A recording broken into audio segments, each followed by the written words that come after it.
Je suis Morgane Ingram, 32 ans, infirmière aux urgences et mère célibataire. Il y a 3 semaines, au mariage de ma sœur, devant 200 invités, elle a saisi le micro et a dit « Ma sœur est une mère célibataire, dont personne ne veut. » La salle a ri. Ma mère est intervenue depuis sa table, c'est un produit d'occasion. Mon père a couvert sa bouche pour cacher son sourire narquois. Mon fils de 5 ans, Ethan, était assis juste à côté de moi, sa petite main serrant la mienne, les yeux écarquillés de confusion alors qu'il regardait tout le monde rire de sa mère. Mais il y a une personne qui n'a pas ri. Et ce qu'il a fait ensuite a tout changé. Avant de vous raconter le reste, prenez un moment pour aimer et vous abonner, mais seulement si vous voulez vraiment entendre cette histoire. D'où nous regardez-vous? Quelle heure est-il là-bas? Laissez un commentaire pour me le faire savoir. Pour comprendre comment les choses en sont arrivées là, je dois commencer par le début. En grandissant dans notre maison coloniale de 4 chambres à Greenwich, dans le Connecticut, j'ai appris très tôt qu'il y avait 2 types de filles dans le foyer Ingram, la princesse et la bête de somme. Vivian était la princesse. 4 ans plus jeune, blonde comme notre mère, avec ce genre de charme sans effort qui faisait oublier aux professeurs les devoirs en retard, et aux garçons les autres filles. Dès le moment où elle a pu marcher, elle était le petit ange de papa et la mini-moi de maman. Moi? J'étais la responsable, ce qui, dans le code de la famille Ingram, signifiait que j'étais celle qui n'avait pas besoin d'attention parce que je pouvais gérer les choses toute seule. Quand le bal de fin d'année est arrivé, Vivian a eu une robe chérie à $500 rose poudrée, perlée à la main, le genre qui faisait halter les autres filles quand elle entrait dans la salle. Quand mon bal de fin d'année est arrivé 2 ans plus tôt, ma mère m'avait regardé par-dessus ses lunettes de lecture et avait dit « Morgane, tu n'as pas besoin de tout ça. Tu es du genre simple. Ça te va bien. » J'ai porté une robe du rayon des soldes chez Macy's. $63. Je me souviens encore du prix parce que j'avais économisé mon argent de babysitting pour l'acheter moi-même. Nos chambres racontaient aussi l'histoire. Vivian avait la chambre d'angle avec le balcon donnant sur le jardin, des meubles blancs, des guirlandes lumineuses accrochées au plafond comme quelque chose sorti d'un magazine. Ma chambre était au bout du couloir, à côté du placard à balai, meublé avec des objets d'occasion provenant de la succession de notre grand-mère. Je ne détestais pas Vivian pour tout ça. Comment aurais-je pu? Elle n'était qu'une enfant bénéficiant d'un système qu'elle n'avait pas créé.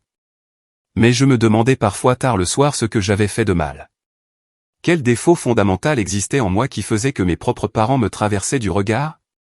Je ne savais pas alors que ce schéma me suivrait jusqu'au jour de son mariage.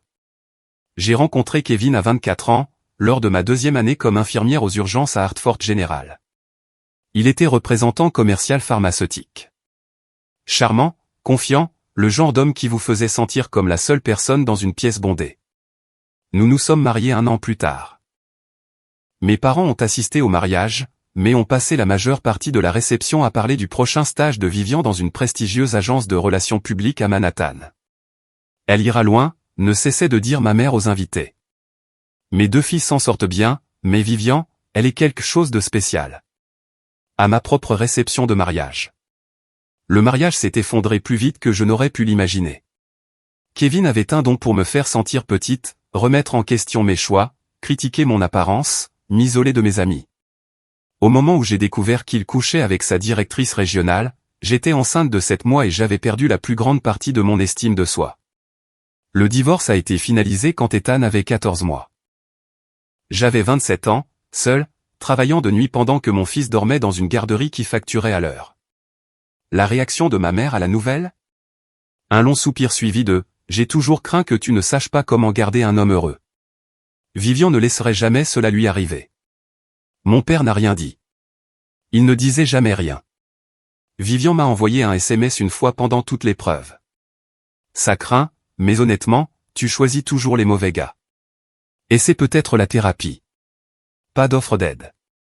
Pas de prise de nouvelles d'Ethan. Aucune reconnaissance que je me noyais. Je n'avais pas besoin de leur pitié. Je me disais cela chaque soir en réchauffant des nouilles instantanées après un quart de 12 heures, Ethan endormi dans son berceau dans notre appartement exigu d'une chambre. J'avais juste besoin qu'ils arrêtent de traiter ma douleur comme un divertissement. Daniel Mercé est entré en scène 2 ans avant le mariage. Vivian l'a rencontré lors d'un gala de charité, un événement en tenue de soirée au profit des enfants placés en famille d'accueil.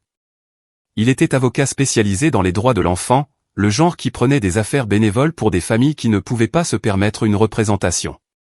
Beau d'une manière calme, avec des yeux gentils et l'habitude d'écouter réellement quand les gens parlaient. La première fois que je l'ai rencontré, c'était lors d'un dîner de famille chez mes parents. Vivian sortait avec lui depuis 3 mois et voulait le montrer. Il m'a serré la main, a remarqué Ethan qui se cachait derrière mes jambes, et s'est immédiatement accroupi à la hauteur du garçon. « Et copain, j'aime bien ta chemise de dinosaure. C'est un T-Rex ?» Ethan avait rayonné. Personne dans ma famille ne lui accordait jamais ce genre d'attention. Tout au long du dîner, j'ai surpris Daniel en train d'observer la dynamique familiale avec l'œil attentif d'un avocat. La façon dont ma mère redirigeait chaque conversation vers Vivian. La façon dont mon père riait aux blagues de Vivian mais reconnaissait à peine les miennes. La façon dont je débarrassais automatiquement la vaisselle pendant que Vivian restait assise à consulter son téléphone.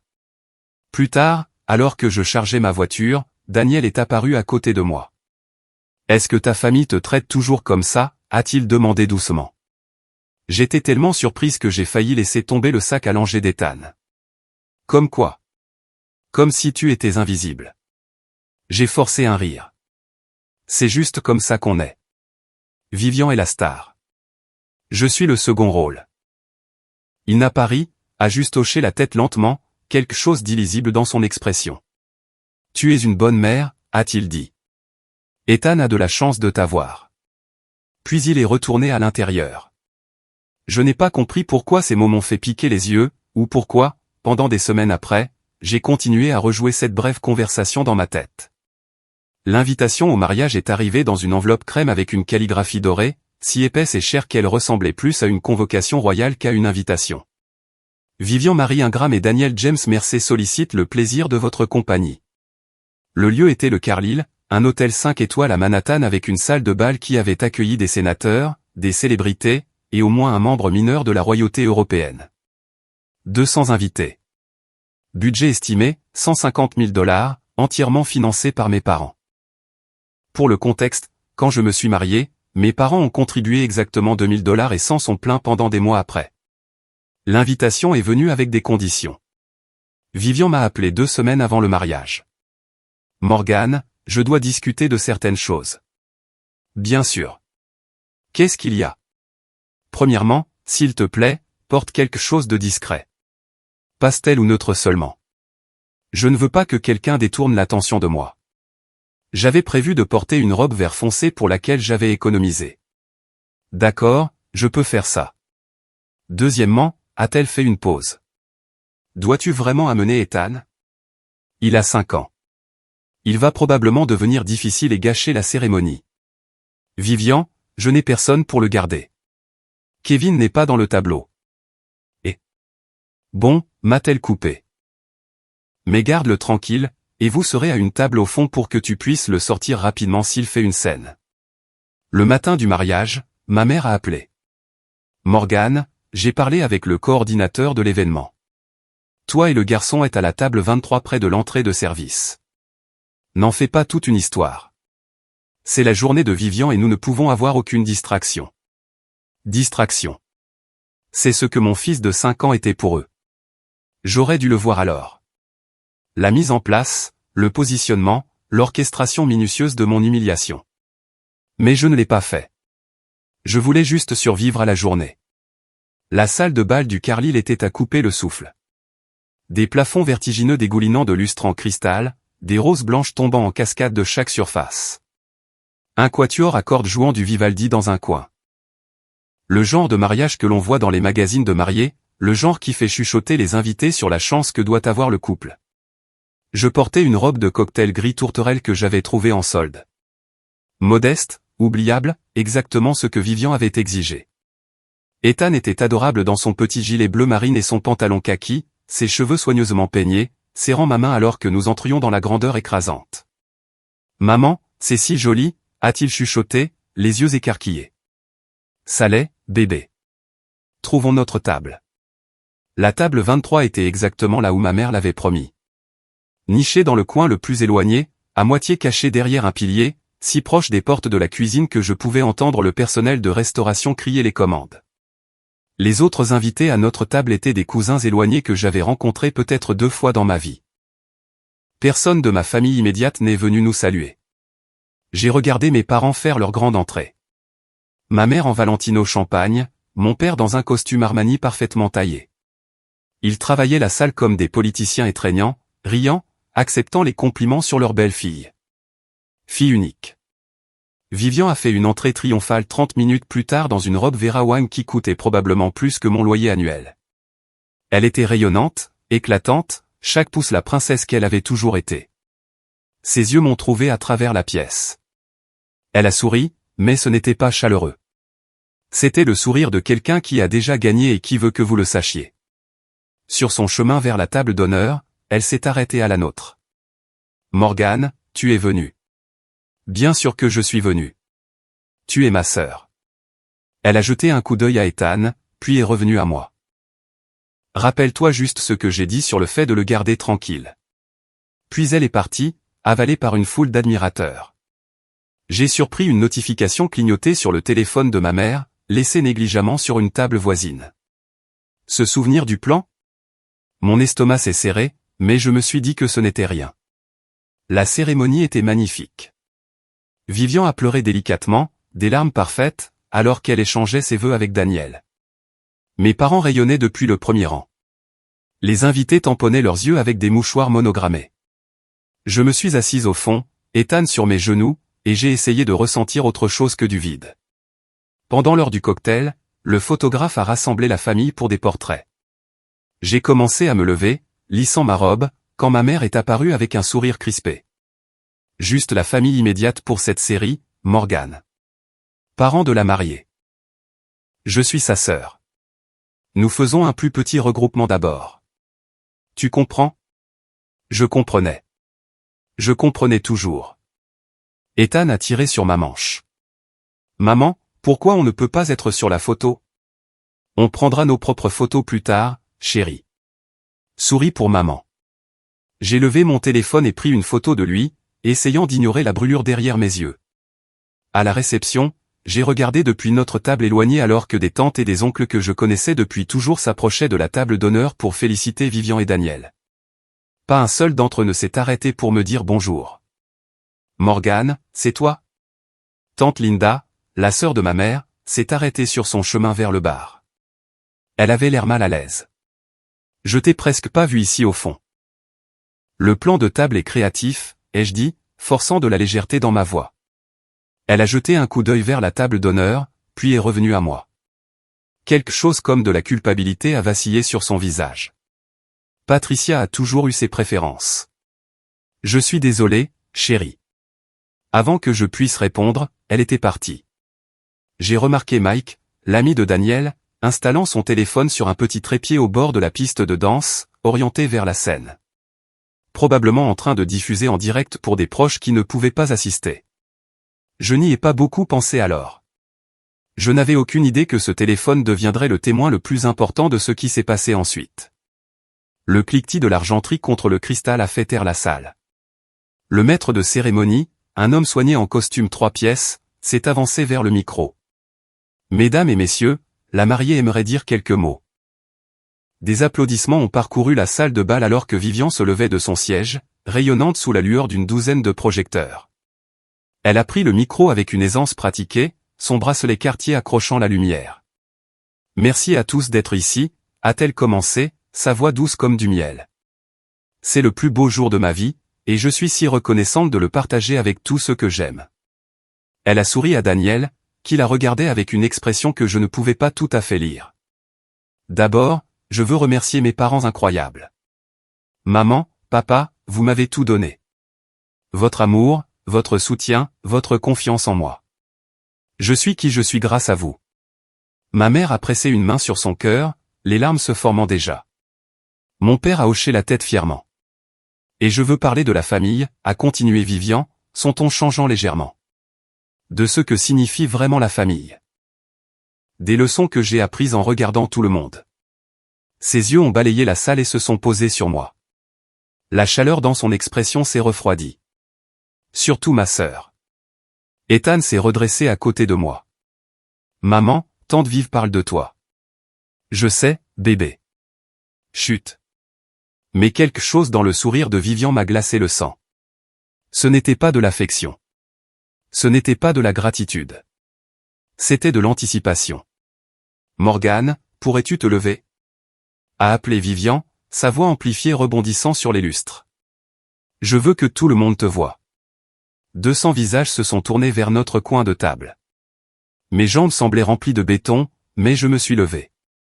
Ethan m'a regardé, confus. La voilà, a dit Vivian, son sourire s'élargissant. Ma grande sœur, celle qui m'a appris tant de leçons précieuses sur la vie. Vous voyez, ma sœur Morgane est une mère célibataire. Les mots ont flotté dans l'air, tranchants et délibérés. Quelques invités ont bougé mal à l'aise. Le sourire de Vivian n'a pas vacillé. Elle s'est mariée jeune, a eu un bébé, et puis, eh bien. Les choses n'ont pas marché. Elle a incliné la tête avec une fausse sympathie. Son mari l'a quittée. Il ne pouvait pas le gérer, je suppose. Et maintenant, elle est seule. Rire nerveux dispersé de la foule. J'ai senti mon visage devenir brûlant. Ma sœur n'est pas désirée, a continué Vivian, sa voix portant un soupir théâtral. Aucun homme ne veut d'elle. Je veux dire, pouvez-vous les blâmer? Elle a des bagages maintenant. Un enfant, des factures, tout se gâchit. Plus de rire. Plus audacieux cette fois. Quelques sœurs de la sororité de Vivian à une table voisine ont gloussé dans leur champagne. Je ne pouvais pas bouger, je ne pouvais pas respirer.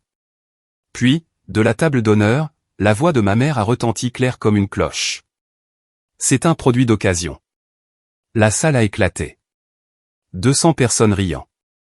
Ma mère riant. Mon père couvrant sa bouche, les épaules tremblant d'un amusement à peine contenu. J'ai regardé Ethan. Son petit visage était froissé de confusion, ses yeux passant de moi à la foule riante. Maman?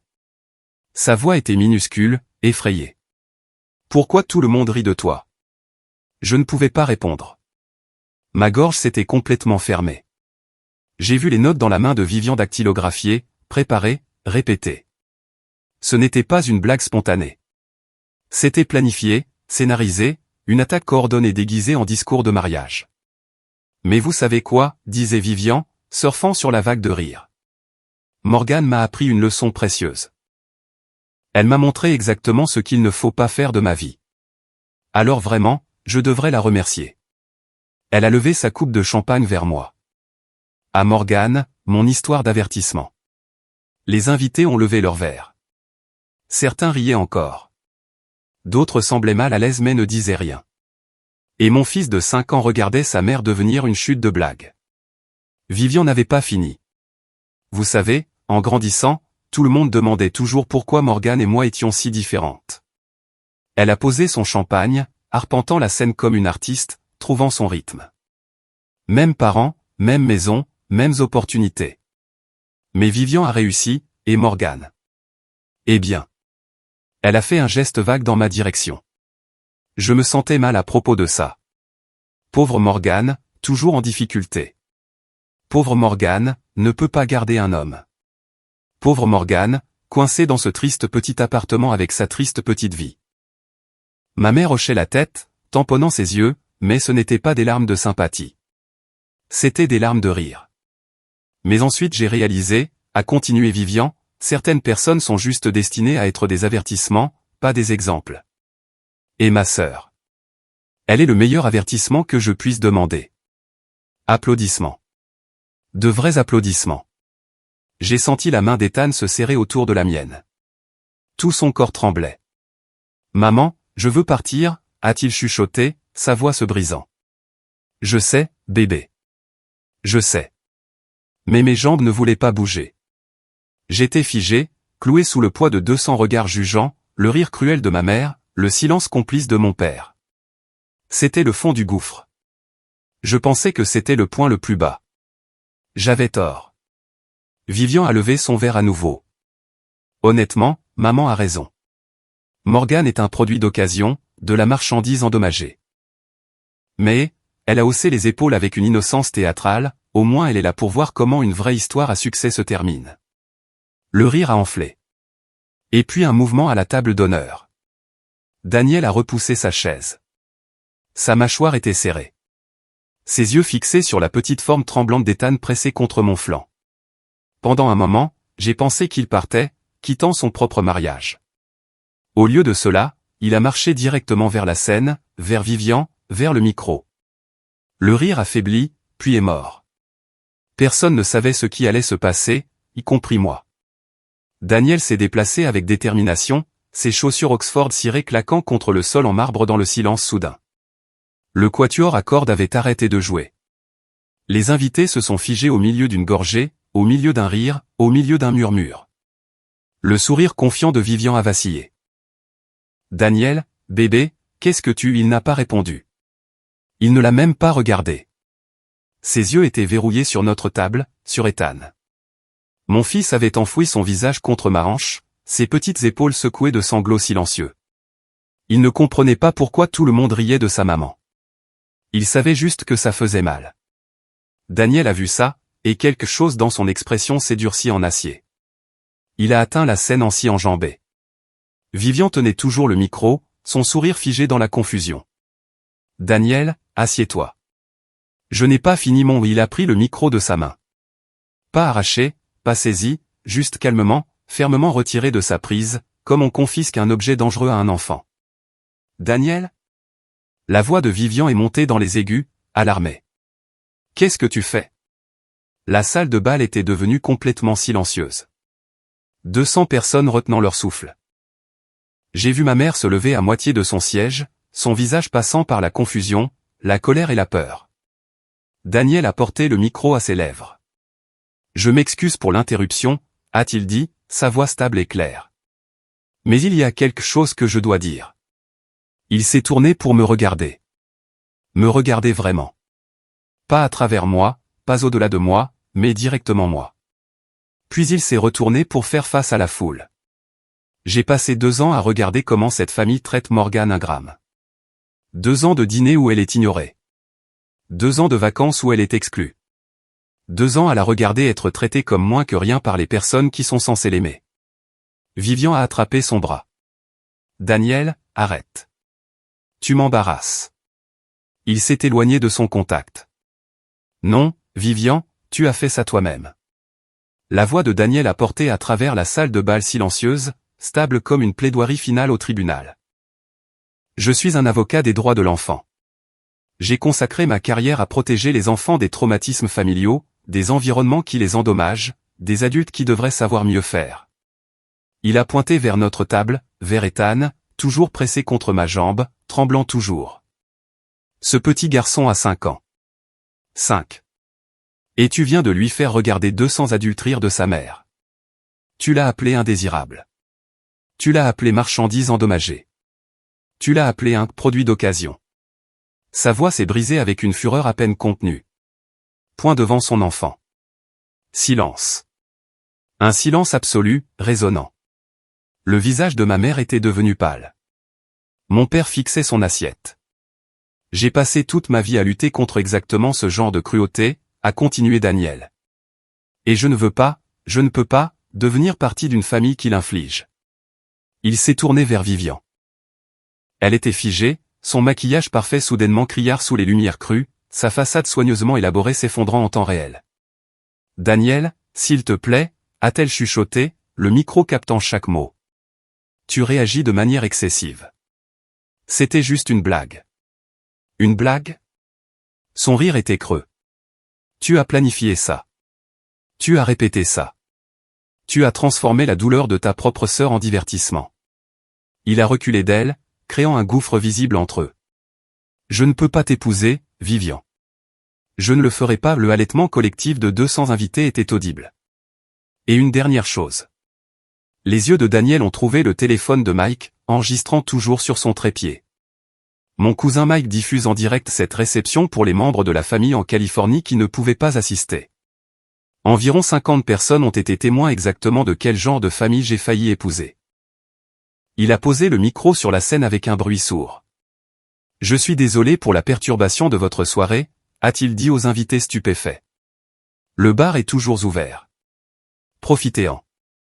Puis il a quitté la scène. Le barrage a rompu. Morgane. Ma mère était sur ses pieds, sa robe Valentino tourbillonnant autour de ses chevilles alors qu'elle fonçait vers notre table. Son visage était tordu de rage. Pas contre Vivian, pas contre elle-même, mais contre moi. « Que as-tu fait » a-t-elle sifflé, pointant un doigt manucuré dans ma direction. « Que as-tu dit à Daniel ? Tu as ruiné le mariage de ta sœur. » « Maman, je n'ai pas, tu as toujours été jalouse d'elle. » La voix de ma mère est montée en un hurlement qui a fait taire les murmures hésitants commençant à onduler à travers la foule. « Tu ne pouvais pas supporter de la voir heureuse, n'est-ce pas ? Tu as dû empoisonner Daniel contre elle. » Vivian s'était effondrée sur sa chaise à la table d'honneur, le mascara coulant sur ses joues. Son moment de triomphe soigneusement construit s'était brisé en un cauchemar très public. Mon père est apparu aux côtés de ma mère, son expression dure. « Que lui as-tu dit, Morgane ?» Dans notre dos. « Que as-tu dit ?» Je ne lui ai rien dit. Je lui ai à peine parlé. Menteuse. La voix de Vivian a coupé à travers la salle de bal. Elle était debout maintenant, sa robe Vera Wang semblant se moquer du désastre qui se déroulait autour d'elle. Tu as essayé de le monter contre moi depuis le premier jour. Tu ne pouvais pas me laisser avoir une chose, n'est-ce pas? Un jour parfait. J'ai senti le récit changer en temps réel. Les invités qui riaient il y a quelques minutes me regardaient maintenant différemment. Pas avec sympathie, mais avec suspicion. Elle a dû faire quelque chose. Peut-être que la sœur a provoqué ça. Pauvre Vivian. Je voyais ça arriver. La réécriture de l'histoire juste sous mes yeux. En quelques minutes, je m'étais transformé de victime en méchante dans l'esprit de 200 témoins. Et j'ai réalisé, si je ne partais pas maintenant, ce serait mon héritage. La sœur jalouse qui a détruit le mariage de sa sœur. Pour toujours. Si vous avez déjà été dans une situation où l'on vous a blâmé pour quelque chose que vous n'avez pas fait, où les gens ont déformé la vérité pour faire de vous le méchant, commentez « Je comprends » pour que je sache que je ne suis pas seul là-dedans. Et si vous voulez savoir ce que j'ai fait ensuite, aimez cette vidéo. C'est comme ça que vous me dites que cette histoire vaut la peine d'être finie. Maintenant, retour à cette salle de bal. J'ai regardé Ethan. Son visage était rouge et taché d'avoir pleuré. Ses petites mains étaient serrées en poing contre sa poitrine. Il essayait tellement fort d'être courageux, de comprendre pourquoi le monde était soudainement devenu si bruyant et en colère et effrayant. Et à ce moment-là, quelque chose a changé en moi.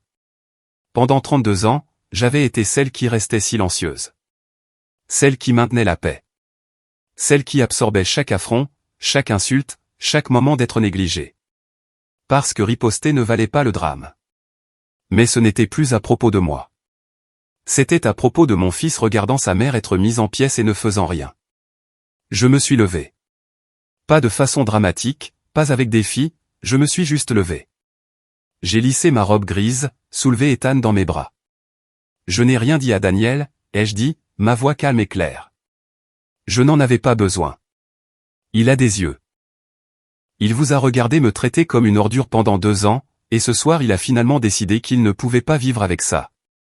La bouche de ma mère s'est ouverte et fermée comme un poisson. Tu mens, a craché Vivian. Tu as toujours été jalouse, Morgane, depuis que nous étions enfants. Tu ne supportes pas que je sois meilleur que toi. Je n'ai pas argumenté. Je ne me suis pas défendu. À quoi bon? Au lieu de cela, je me suis tourné et j'ai commencé à marcher vers la sortie. Derrière moi, j'ai entendu la voix de ma mère, stridente de désespoir. Morgane.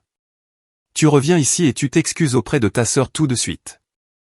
Je ne me suis pas retourné. Ethan a enroulé ses bras autour de mon cou, sa joue humide pressée contre la mienne. Maman, a-t-il chuchoté. On rentre à la maison? Oui, bébé. Bien. Une pause. Je n'aime pas ici. Je sais, chérie. J'ai embrassé son front alors que les portes de la salle de bal se profilaient devant. Moi non plus. La marche de la table 23 à la sortie de la salle de bal était d'environ 40 pieds. Elle a semblé durer 40 miles. J'ai gardé le dos droit, mais pas mesuré. Ethan s'accrochait à moi, son visage caché contre mon épaule.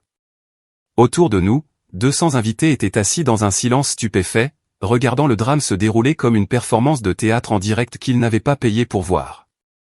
J'ai vu Daniel debout près de l'entrée. Il ne fuyait pas la scène. Il attendait. Quand je l'ai atteint, il s'est avancé, bloquant le chemin juste assez longtemps pour parler. Morgane. Sa voix était calme, destinée seulement à moi. Je suis désolé. J'aurais dû dire quelque chose il y a des années. J'aurais dû ne t'excuse pas, j'ai déplacé Ethan sur ma hanche. Tu viens de sauver mon fils de voir sa mère humiliée sans que personne ne s'en soucie. C'est plus que quiconque dans ma propre famille n'a jamais fait. Il a fouillé dans la poche de sa veste et a sorti une carte de visite. Papier cartonné blanc simple, texte noir professionnel. Daniel Mercé, avocat à la cour, famille et droit des enfants. Si jamais tu as besoin de quoi que ce soit. Aide juridique, une référence, n'importe quoi, appelle-moi. Pro bono. Je suis sérieux. J'ai pris la carte et l'ai glissée dans mon sac à main. Merci. Pour Ethan. Derrière nous, je pouvais entendre la voix de Vivian monter en hystérie. Ma mère essayant de la calmer. Mon père donnant des ordres secs au planificateur de mariage déconcerté. Je n'ai pas regardé en arrière. J'ai poussé les portes ornées vers le couloir de l'hôtel, mes talons claquant sur le sol en marbre. Ethan a levé la tête alors que le bruit de la salle de bal s'estompait derrière nous. Maman, tu es triste? J'ai pensé à la question. J'y ai vraiment pensé. Non, bébé. Je ne suis pas triste. Pour la première fois depuis très longtemps, j'ai réalisé que je ne mentais pas. Que dirais-tu de quelques crêpes quand nous rentrerons? Son visage s'est illuminé. Avec des pépites de chocolat. Toutes les pépites de chocolat que tu veux. Le temps que je donne le bain à Ethan, le nourrisse et le mette au lit avec son dinosaure préféré, mon téléphone avait accumulé 47 appels manqués, 31 de ma mère, 12 de Vivian, 4 de mon père. J'ai fait défiler les SMS assise au bord de mon lit, toujours dans ma robe grise, portant toujours le maquillage que j'avais si soigneusement appliqué ce matin-là. Maman, 22h47, tu as tout ruiné. Appelle-moi maintenant. Maman, 22h52, Vivian est hystérique. Daniel est parti. C'est entièrement ta faute. Maman, 23h15, n'ose pas m'ignorer, Morgane Elisabeth Ingram. Vivian, 23h23, je ne te pardonnerai jamais pour ça. Jamais. Tu as détruit ma vie. Papa, 23h45, ta mère est très contrariée. Tu dois l'appeler. J'ai posé le téléphone face contre terre sur ma table de nuit. Puis j'ai vu un message d'un numéro inattendu. Tante Linda, la sœur cadette de ma mère, celle qui m'avait approché à la réception. Tante Linda, minuit 2, Morgane, j'ai regardé le direct depuis le téléphone de Mike. Chérie, je suis tellement désolé. Je n'avais aucune idée que Patricia et Vivian étaient capables d'une chose pareille. J'ai honte de ma propre sœur en ce moment. Sache s'il te plaît que tu n'as rien fait de mal. Je suis là si tu as besoin de parler. Je l'ai lu 2 fois, puis une 3e fois. C'était la première reconnaissance de quiconque dans ma famille, élargie ou autre, que ce qui m'était arrivé était mal. Pas ma faute, pas quelque chose que j'avais provoqué ou mérité. Mal. Les larmes que j'avais retenues toute la nuit sont finalement venues. Des larmes silencieuses, le genre qu'on pleure quand on est soulagé et qu'on a le cœur brisé en même temps. Quelqu'un m'avait vu. Vraiment vu. Et ce seul SMS signifiait plus que 32 ans d'espérer que ma propre mère le ferait. Les captures d'écran sont arrivées à 8h47 le lendemain matin. Rachel, ma meilleure amie depuis l'école d'infirmière, avait envoyé un SMS à 3h du matin, ne lis rien avant de m'appeler. Sérieusement. J'ai quelque chose que tu dois voir. Au moment où je me suis réveillé, Ethan regardait joyeusement des dessins animés dans le salon. Il y avait 17 images en attente dans mes messages. Rachel les avait préfacées avec « La fille d'un ami commun sort avec l'un de tes cousins ». Elle a vu le chat de groupe familial. Morgane, ils ont planifié ça. J'ai ouvert la première capture d'écran. C'était un chat de groupe intitulé Famille Ingram, pas de Morgane. Un chat dont j'avais été retiré il y a 6 mois après avoir demandé pourquoi je n'étais pas invité au dîner de la veille de Noël. Les messages dataient de 2 semaines avant le mariage. Vivian, j'ai travaillé sur mon discours. Je vais l'interpeller devant tout le monde. Lui faire voir quelle déception elle est. Maman, n'y va juste pas trop fort, chérie. Nous ne voulons pas paraître cruels. Vivian, maman, elle le mérite. Elle se pointe avec ce gamin comme si elle n'avait pas honte de ses choix de vie. Quelqu'un doit la remettre à sa place. Maman, tu as raison. Elle a toujours été un embarras. Rends-le juste drôle. Les gens aiment une bonne moquerie. Papa, ne me mentionne juste pas dedans. Vivian, fais-moi confiance, elle ne répondra rien. Elle ne le fait jamais. J'ai fixé l'écran jusqu'à ce que les mots deviennent flous. Ils avaient planifié ça, orchestré ça. Ma mère avait aidé à écrire le discours qui m'appelait un produit d'occasion devant 200 personnes. Et mon père calme et passif, avait su et n'avait rien dit. Le dernier message de Rachel disait « Je suis tellement désolé, Morgane, mais tu devais savoir. » Ce n'était pas spontané. C'était une attaque coordonnée. Elle avait raison. Je devais savoir, parce que maintenant je comprenais qu'il ne restait rien à sauver. Je suis resté assise avec les captures d'écran pendant un long moment. Ethan s'était endormi sur le canapé, épuisé par le chaos de la nuit précédente, sa petite poitrine se soulevant et s'abaissant dans un rythme paisible. Je l'ai regardé dormir et j'ai senti quelque chose s'installer en moi, quelque chose de clair et froid et définitif. Pendant 32 ans, j'avais couru après quelque chose qui n'existait pas. L'approbation de ma mère, l'attention de mon père, le respect de ma sœur. Je m'étais plié en 4, essayant de gagner un amour qui n'allait jamais venir. J'avais accepté des miettes et les avais appelées suffisantes. Je les avais laissées me traiter comme un bouche-trou, un personnage secondaire dans ma propre histoire de vie. Et pourquoi ? Pour qu'ils puissent planifier mon humiliation publique comme cadeau de mariage pour eux-mêmes. J'ai fermé les captures d'écran et ouvert un nouveau document sur mon téléphone. J'ai tapé 2 mots, aucun contact. C'était tout. Pas de confrontation dramatique, pas d'appel téléphonique en larmes exigeant des explications, pas de tentative de leur faire comprendre la profondeur de leur trahison. Juste rien. J'allais arrêter d'appeler, arrêter de me présenter aux événements familiaux où je n'étais invité que pour être ignoré. Arrêter d'espérer qu'un jour, d'une manière ou d'une autre, ils me regarderaient et verraient quelqu'un digne d'être aimé. Je n'allais pas l'annoncer. Je n'allais pas leur donner la satisfaction d'une scène qu'ils pourraient transformer en preuve supplémentaire de mon instabilité ou de ma jalousie. J'allais simplement disparaître de leur vie comme ils avaient toujours voulu que je le fasse. Silencieusement, complètement, définitivement. Mon téléphone a vibré avec un autre appel de ma mère. Je l'ai décliné et j'ai bloqué le numéro. Puis Vivian bloqué. Puis mon père bloqué. J'ai regardé Ethan, dormant toujours paisiblement, et j'ai senti quelque chose d'inhabituel se desserrer dans ma poitrine. Pas de la colère, pas du chagrin. Du soulagement. On va s'en sortir, bébé, lui ai-je chuchoté. Je le promets. Ils se sont présentés 3 jours plus tard. Je rentrais juste du travail, Ethan bavardant joyeusement à propos de la peinture au doigt qu'il avait faite à la garderie, quand je les ai vus debout sur les marches de mon immeuble. Ma mère dans un manteau en cachemire, mon père dans sa tenue de golf habituelle, tous deux ayant l'air d'avoir pris un mauvais tournant dans le mauvais quartier. Morgane. La voix de ma mère était de glace. Nous devons parler. La prise d'Ethan s'est resserrée sur ma main. Maman, pourquoi grand-mère est là? Je ne sais pas, chérie. Va attendre à l'intérieur avec Madame Patterson, d'accord? J'arrive tout de suite. Ma voisine âgée était déjà apparue dans l'embrasure de sa porte, attirée par la tension dans le couloir. Elle m'a lancé un regard entendu et a tendu la main à Ethan. Viens, chérie. Je viens de faire des biscuits. Une fois qu'il a été en sécurité à l'intérieur, je me suis tourné pour faire face à mes parents. Tu as bloqué nos numéros, a dit ma mère, sa voix tremblant d'indignation. Après ce que tu as fait à ta sœur, tu nous as bloqués. Après ce que j'ai fait? Tu as empoisonné Daniel contre Vivian. Tu as détruit son mariage. Le lieu exige le paiement intégral. Les traiteurs ne rembourseront pas un centime. As-tu une idée de combien d'argent tu as coûté à cette famille? J'ai ri. Je n'ai pas pu m'en empêcher. Un son aigu, amer, qui a fait tressaillir ma mère. Je n'ai rien fait, maman. Vivian s'est levée et m'a appelé indésirable devant 200 personnes. Tu m'as appelé un produit d'occasion. Daniel a pris sa propre décision basée sur ce qu'il a vu. C'était une blague. Ma mère a levé les mains au ciel. Une blague inoffensive que tu as devant mon fils de 5 ans. Ma voix est tombée à un calme dangereux.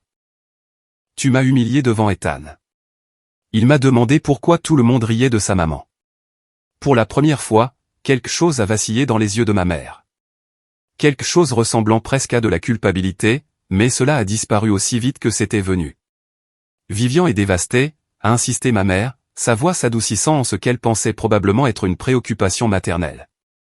Daniel ne répond pas à ses appels. Les photos de mariage sont gâchées. Elle parle de thérapie, Morgane. Thérapie. Ma petite fille. Alors la thérapie pourrait être exactement ce dont elle a besoin. Le visage de ma mère a rougi. Comment oses-tu, oh maman? J'ai levé une main. Je vais dire ça une fois, et ensuite je veux que vous partiez. Elle s'est tue, le choc vacillant sur ses traits. En 32 ans, je ne l'avais jamais interrompu. Je n'ai pas empoisonné Daniel contre Vivian. Je lui ai à peine parlé. Il a fait son choix parce qu'il a regardé comment cette famille me traite, comment tu me traites, et a décidé qu'il ne pouvait pas en faire partie. Je n'ai pas fini. Les mots sont sortis stables, inébranlables. Tu as planifié ce discours. J'ai vu les captures d'écran du chat de groupe. Tu as aidé Vivian à décider exactement quoi dire. Tu savais qu'elle allait m'humilier, et tu l'as encouragée. Ma mère est devenue pâle. Mon père a bougé mal à l'aise, soudainement fasciné par une marque d'éraflure sur le sol du couloir. Vivian pleure? Ai-je continué? Bien. Peut-être que maintenant elle comprendra ce que ça fait. Je pleure depuis que j'ai 12 ans, essayant de comprendre pourquoi ma propre mère me regardait comme une déception. Morgane, ce n'est pas juste. Tu m'as appelé un produit d'occasion, maman. Devant mon enfant. Devant 200 personnes. Et tu es là à me demander de m'excuser. Le silence s'est étiré entre nous comme un gouffre.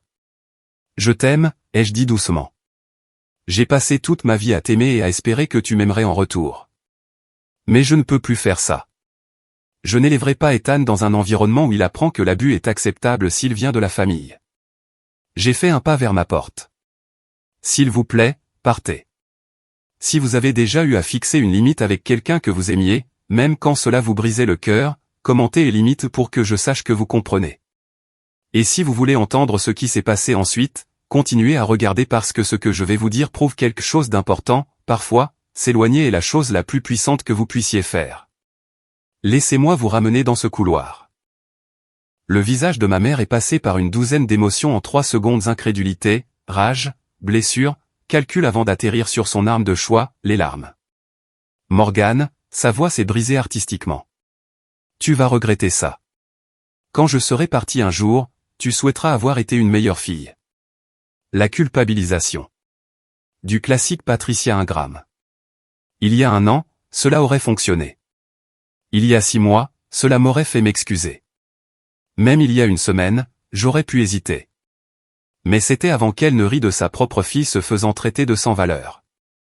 Avant qu'elle n'ajoute son propre couteau dans la plaie. Avant que je ne regarde le visage de mon fils s'effondrer alors que sa grand-mère faisait de sa mère une chute de blague. Peut-être, ai-je dit. Ou peut-être que je regarderai en arrière et saurai que j'ai protégé mon enfant des mêmes dommages que tu m'as fait. La porte de l'appartement de Madame Patterson s'est ouverte. Ethan a jeté un coup d'œil, des miettes de biscuit sur le menton. Maman, tu viens? Je lui ai souri. Un vrai sourire, chaleureux et sûr. Oui, bébé. 1 minute. Ma mère s'est jetée vers lui, les bras tendus. Ethan, chéri. Viens faire un câlin à grand-mère. Je me suis interposé entre eux. Pas agressivement, mais fermement. Non. Le mot a flotté dans l'air comme une gifle. C'est mon petit-fils. Et c'est mon fils. Et je décide qui a accès à lui. Mon père a finalement parlé, sa voix rauque d'inconfort. Morgane, ta mère est contrariée. Calmons-nous tous et au revoir, papa. J'ai pris la main d'Ethan et je l'ai guidé vers la porte de notre appartement. Au seuil, je me suis retourné une dernière fois. Ma mère pleurait de vraies larmes maintenant, ou assez proche. Mon père se tenait impuissant à côté d'elle. Je ne fais pas ça pour vous punir, ai-je dit. Je fais ça parce que je comprends enfin que je mérite mieux que ce que vous m'avez donné. Puis j'ai fermé la porte et je l'ai verrouillée. La vidéo s'est propagée plus vite que ma mère ne pouvait la contenir. En 1 semaine, elle avait fait le tour de la famille Ingram élargie. Cousins, tantes, oncles, petits cousins que je n'avais jamais rencontrés passaient comme une preuve dans un procès. Tante Linda m'a appelé un mardi soir. Morgane, je viens de raccrocher avec ton oncle Robert à Sacramento. Il a vu le direct. Il est. Eh bien, il a utilisé des mots que je ne répéterai pas à propos de ta mère et de Vivian. Je n'ai demandé à personne de le partager. Tu n'as pas eu à le faire. Mike l'a envoyé à sa mère, qui l'a envoyé à son club de bridge, qui l'a envoyé à tout le monde. Chérie, tu sais comment fonctionnent les commérages de famille. Je le savais. C'était le même réseau qui avait répandu des rumeurs sur mon divorce, mon échec à garder un mari, mon statut de déception familiale. Maintenant, ce réseau travaillait en ma faveur. Ta mère a essayé de m'appeler hier, a continué tante Linda. Elle voulait que je l'aide à gérer le récit. Je lui ai dit que le récit s'est géré lui-même au moment où elle a ouvert la bouche devant 200 témoins et une caméra. Malgré tout, j'ai ressenti une petite étincelle de satisfaction inattendue. Comment va Vivian? Tante Linda a hésité. Pas bien. Daniel a officiellement mis fin aux choses. Sa famille a renvoyé les cadeaux de fiançailles avec une lettre de leur avocat. Quelque chose à propos de différences de valeurs irréconciliables. Une courtoisie professionnelle enveloppée autour d'un rejet dévastateur. Et ta mère? Tante Linda a soupiré. Elle appelle tout le monde pour essayer d'expliquer que c'était juste une blague qui a mal tourné. Mais les gens ont vu la vidéo, Morgane. Ils l'ont entendu. Aucune quantité de déformation ne change ce qu'ils ont vu de leurs propres yeux. J'ai pensé à ma mère, composant désespérément les numéros des parents, essayant de reconstruire une réputation qu'elle avait détruite en 30 secondes de cruauté joyeuse. Laisse-la déformer, ai-je dit doucement. J'ai fini de m'expliquer à des gens qui ne veulent pas comprendre. Vivian a tenté de limiter les dégâts 2 semaines après le mariage. Elle a posté une longue déclaration sur Facebook soigneusement formulée, professionnellement rédigée, probablement revue par un ami des relations publiques. Je veux aborder le malentendu à mon mariage. Ce qui était censé être un humour familial léger a été sorti de son contexte par ceux qui ne comprennent pas notre dynamique. Ma sœur Morgane et moi avons toujours eu une relation ludique, et j'ai le cœur brisé qu'un moment familial privé ait été transformé en quelque chose de malveillant par des parties extérieures avec leurs propres agendas. Cela continuait sur 6 paragraphes, sans jamais s'excuser une seule fois, sans jamais reconnaître ce qu'elle avait réellement dit. La section des commentaires est devenue un champ de bataille. Vivian, j'ai vu la vidéo. Il n'y avait rien de ludique là-dedans. Tu as littéralement appelé ta sœur indésirable et ta mère l'a appelée marchandise d'occasion. Comment est-ce un malentendu? La vidéo circule toujours. Nous pouvons tous voir exactement ce qui s'est passé. Meuf, c'est pas ça. Assume ton erreur. Rachel m'a envoyé des captures d'écran de l'effondrement, bien que j'ai déjà mis en sourdine tout ce qui concernait ma famille. Elle se fait détruire, a envoyé Rachel par SMS. Ses collègues posent des questions. Quelqu'un a dit que son patron a convoqué une réunion sur la conduite professionnelle en dehors du lieu de travail. Je ne me sentais pas triomphante. Je ne me sentais pas justifiée. Surtout, je me sentais fatiguée. Quelques jours plus tard, j'ai appris par tante Linda que la mère de Daniel avait appelé ma mère directement. Elle a dit, et je cite ici, « Je n'ai pas élevé mon fils pour qu'il se marie dans une famille de brutes. Vous devriez avoir honte de vous. » Madame Mercé, une juge de tribunal de la famille à la retraite, avait vu assez de dysfonctionnements dans sa carrière pour les reconnaître instantanément. Vivian avait perdu son fiancé. Sa réputation s'effritait. Son travail était sous surveillance. Et je n'avais rien fait. Je n'en avais pas eu besoin. La vérité avait suffi. Daniel m'a appelé 3 semaines après le mariage. J'ai failli ne pas répondre. Le numéro n'était pas enregistré dans mon téléphone, et j'étais devenue méfiante envers les appelants inconnus, mais quelque chose m'a fait décrocher. Morgane? C'est Daniel Mercé. Je me suis assise sur mon canapé, tirant une couverture sur mes jambes. Ethan dormait dans la pièce d'à côté, et l'appartement était calme. Daniel. Salut. J'espère que je ne dépasse pas les bornes en appelant. Je voulais juste. Je voulais m'excuser. Tu t'es déjà excusé à l'hôtel. Pas correctement.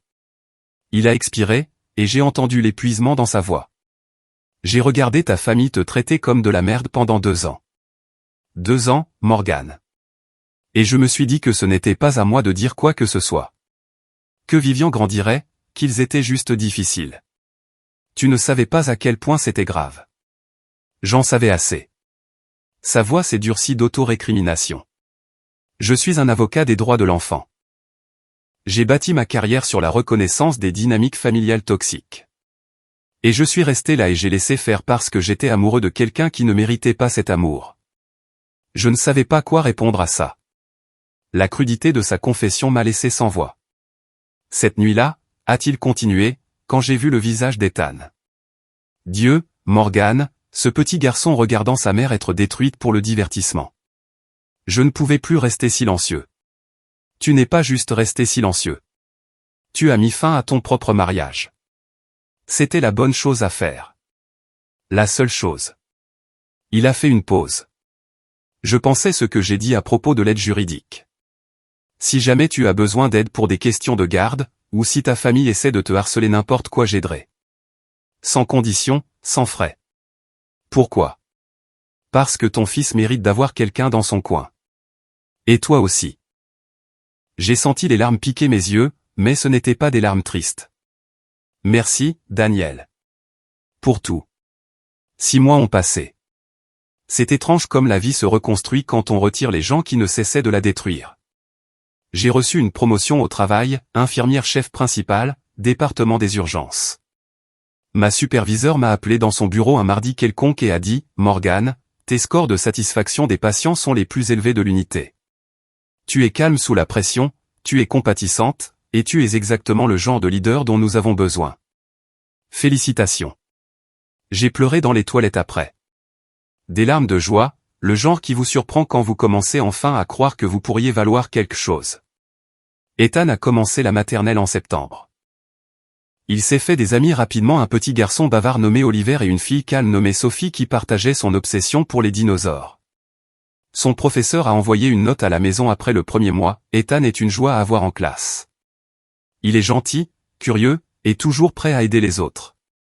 Mon appartement était encore petit, une chambre, une kitchenette, des radiateurs qui grinçaient mais c'était le nôtre. J'ai accroché les œuvres d'art d'Ethan sur chaque mur, des dinosaures au crayon, des arcs-en-ciel peints au doigt et un portrait bancal étiqueté maman au marqueur violet. Ça ressemblait à une maison. J'ai commencé une thérapie une fois par semaine, 50 minutes à déballer 32 ans à s'entendre dire que je n'étais pas assez. Le docteur Chen, une femme à la voix douce et aux yeux gentils, m'a aidé à comprendre que le problème n'avait jamais été moi. Vous étiez le bouc émissaire dans un système familial qui avait besoin de quelqu'un à blâmer, a-t-elle expliqué lors de notre 3e session. Votre valeur n'a jamais été déterminée par leur incapacité à la voir. J'ai aussi recommencé à avoir des rendez-vous nonchalamment, prudemment. Un infirmier de l'unité pédiatrique m'a invité à prendre un café, puis à dîner. Rien de sérieux, mais l'idée que quelqu'un puisse vouloir me connaître, la vraie moi, semblait révolutionnaire. Pour la première fois de ma vie, je n'attendais pas la permission d'être heureuse. J'étais juste heureuse. Les tentatives de contact sont venues par vagues. D'abord, une carte d'anniversaire pour Ethan. Arrivant avec 2 semaines de retard sans adresse de retour, bien que j'ai reconnu l'écriture de ma mère. À l'intérieur, un billet de $100 et une note à notre petit-fils. Tu nous manques. J'ai mis l'argent sur le compte d'épargne universitaire d'Ethan et j'ai recyclé la carte. Puis un SMS d'un numéro inconnu.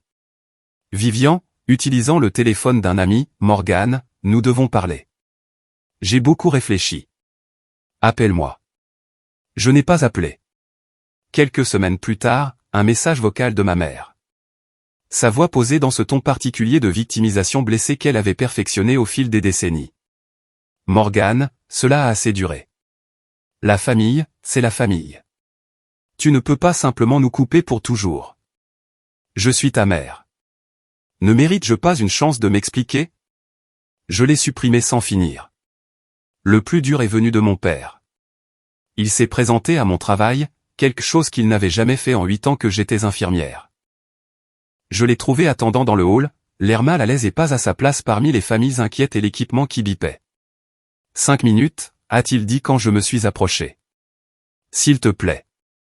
Nous sommes sortis dans l'après-midi gris de novembre. Ta mère a du mal, a-t-il dit. Elle pleure tous les jours. Vivian ne quitte pas sa chambre. Le Thanksgiving en famille était. Il s'est tu. Était quoi, papa? Vide. J'ai attendu. Je sais que ce qui s'est passé n'était pas juste. L'aveu semblait lui coûter quelque chose. Mais Morgane, ta mère t'aime à sa manière. Elle ne sait pas comment un papa. Je l'ai coupé doucement mais fermement. J'ai passé 32 ans à attendre que maman m'aime d'une manière qui ne faisait pas mal. Je ne peux plus attendre. Et je ne laisserai pas Ethan grandir en attendant aussi. Il a hoché la tête lentement, quelque chose s'effondrant derrière ses yeux. Je comprends, a-t-il dit doucement. Et pour la première fois, j'ai cru qu'il comprenait. Aujourd'hui, alors que j'enregistre ceci, cela fait 8 mois depuis le mariage de ma sœur. Je suis assise dans notre petit appartement, Ethan dort dans la pièce d'à côté, sa veilleuse projetant des ombres de dinosaures au plafond. Demain, c'est son 6e anniversaire. J'ai un gâteau fait maison dans le frigo, au chocolat avec trop de glaçage, juste comme il l'aime, et un vélo d'occasion attendant dans le débarras de mon voisin, enveloppé dans un nœud que j'ai noué 3 fois pour bien faire. J'ai eu ma promotion. Je vois quelqu'un, Michael, l'infirmier pédiatrique qui me dit que je suis belle et le pense d'une manière que je n'ai jamais entendue auparavant. J'ai des amis qui sont présents, une thérapeute qui m'aide à déballer des décennies de dégâts, et une tante qui appelle tous les dimanches juste pour prendre des nouvelles. Et j'ai mon fils. La semaine dernière, Ethan a rapporté un dessin de l'école. C'était un devoir d'arbre généalogique, et alors que la plupart des enfants dessinaient des grands-parents et des cousins et des réseaux étendus de parents, Ethan avait dessiné juste 2 figures, une grande femme aux cheveux bruns, un petit garçon à côté d'elle tenant sa main. C'est notre famille, maman, a-t-il dit fièrement. Juste nous. Je l'ai accroché sur le réfrigérateur juste au niveau des yeux. Ma mère n'a pas arrêté d'essayer de me joindre. Vivian non plus. Je reçois le message occasionnel par des proches, la rare lettre manuscrite qui va directement à la poubelle. Je ne les déteste pas. C'est la partie étrange. J'ai passé tellement de temps à être en colère contre le favoritisme, la cruauté, les milliers de petites coupures de grandir invisibles. Mais quelque part en chemin, la colère s'est estompée en quelque chose de plus calme. Pas le pardon, pas la réconciliation. Juste la paix. Je me suis choisi. J'ai choisi mon fils. Et ce choix, aussi dur soit-il, nous a sauvés tous les deux. Parfois, la chose la plus courageuse que vous puissiez faire est de partir. Si vous m'aviez dit il y a 1 an que je couperais les ponts avec toute ma famille, j'aurais ri ou pleuré. Probablement les deux. J'ai grandi en croyant que la famille était tout, que les liens du sang étaient indestructibles, que l'amour signifiait endurer n'importe quel traitement que vous receviez, parce que c'est ce que font les filles. Les bonnes filles, les filles loyales. J'avais tort. La famille devrait être un endroit sûr. Un espace où vous êtes célébré, pas toléré. Où votre présence est accueillie, pas utilisée comme une arme. Où vos enfants peuvent grandir en sachant qu'ils suffisent exactement comme ils sont. Ma famille n'était pas ça. Ma famille était une performance. Et j'étais toujours casté comme la doublure. Voici ce que j'ai appris, fixer des limites n'est pas égoïste. Ce n'est pas froid. Ce n'est pas abandonner les gens qui vous font du mal. C'est reconnaître, enfin, clairement, que vous méritez mieux que ce qu'on vous a donné. Vous ne devez pas votre loyauté aux gens qui ne vous respectent pas. Pas votre mère, pas votre père, pas votre sœur, pas n'importe qui. Je pensais que rester silencieuse me rendait forte. Que absorber chaque insulte, chaque comparaison, chaque humiliation publique prouvait en quelque sorte ma valeur. Regardez combien je peux endurer. Regardez comme je suis résiliente. Mais le silence n'est pas la force. Pas quand il naît de la peur. Pas quand il vous coûte votre respect de soi. La vraie force est de partir. La vraie force est de se choisir soi-même. La vraie force est de regarder votre mère dans les yeux et de dire « Je mérite mieux que ça ». Ethan grandira en sachant que sa valeur n'est pas déterminée par la quantité de critiques qu'il peut endurer. Il apprendra que les limites ne sont pas des murs, ce sont des portes que l'on contrôle. Il comprendra que l'amour ne ressemble pas à la moquerie publique ou à la cruauté stratégique ou aux blagues conçues pour blesser. C'est mon héritage. Pas le nom de famille ingramme. Juste une mère qui a choisi son fils et elle-même. Pour ceux qui se demandent ce qui est arrivé à tout le monde, voici ce que je sais, Vivian a commencé une thérapie, selon tante Linda. Une vraie thérapie avec un professionnel agréé, travaillant sur des problèmes qui sont apparemment plus profonds que quiconque ne le réalisait. Je ne connais pas les détails et je n'en ai pas besoin. J'espère qu'elle trouvera ce qu'elle cherche. J'espère qu'elle deviendra quelqu'un capable d'une gentillesse authentique. Mais ce n'est pas à moi d'en être témoin. Ma mère continue de m'appeler difficile et impitoyable à quiconque veut l'écouter. Elle a réécrit le récit si complètement que certains proches croient que l'incident du mariage était de ma faute. Que j'ai provoqué Vivian. Que Daniel a toujours été instable. Que toute l'affaire a été disproportionnée. Je ne les corrige pas. Les gens qui comptent connaissent la vérité. Mon père m'a envoyé un SMS il y a quelques semaines. Juste 3 mots, je suis désolé. Pas d'explication. Pas d'excuse. Pas de demande de réconciliation. Je l'ai lu. Je suis resté avec un long moment. Puis j'ai posé mon téléphone et j'ai vaqué à mes occupations. Peut-être qu'un jour je répondrai. Peut-être pas. La guérison n'est pas linéaire, et le pardon n'est pas une exigence. Tante Linda est devenue la famille dont j'ai toujours eu besoin. Elle descend de Hartford tous les 2 mois pour emmener Ethan au musée des enfants, me charge de Tupperware de soupe maison, et ne me met jamais la pression pour donner une autre chance à ta mère. La famille, c'est qui est présent, m'a-t-elle dit un jour autour d'un café dans ma cuisine exiguë. Pas qui partage ton nom de famille. Elle avait raison. Daniel Mercer a envoyé à Ethan une encyclopédie des dinosaures pour son anniversaire. Pas de notes, pas de conditions, juste un cadeau de quelqu'un qui se souvenait d'un petit garçon effrayé et voulait le faire sourire. Les petites gentillesses, elles s'additionnent. Elles signifient plus que 200 invités, rien ne le pourrait jamais. Voilà donc mon histoire. Un mariage qui est devenu un enterrement, pas pour un mariage, mais pour 32 ans à essayer de gagner un amour qui n'allait jamais venir. Un garçon de 5 ans qui a appris à sa mère que certaines personnes valent la peine de se battre, et d'autres non. Un choix de partir, non pas dans la défaite, mais dans la victoire. Je ne vous raconte pas cela parce que je veux de la pitié. J'ai cessé d'avoir besoin de pitié quelque part entre le 47e appel manqué et le premier matin où je me suis réveillé sans redouter mon téléphone. Je vous dis cela parce que je sais que je ne suis pas seul. Certains d'entre vous qui regardent ceci ont des mères qui vous traversent du regard.